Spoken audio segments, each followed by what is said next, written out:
This is my first big job as a lead guy. This is like my 5th year.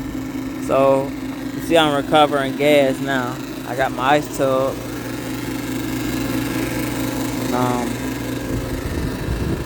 I'm recovering from a liquid line and suction, of course. We replacing 2 failed compressors. This is a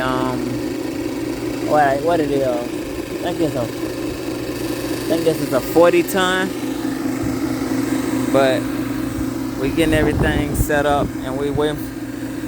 I may take them out with the A-frame, or I might let the crane do it, but this will be a memory. This is my first compressor, big compressor change out as a lead tech.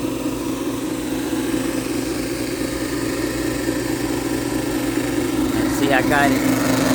Keep my pressure down. Ice tub.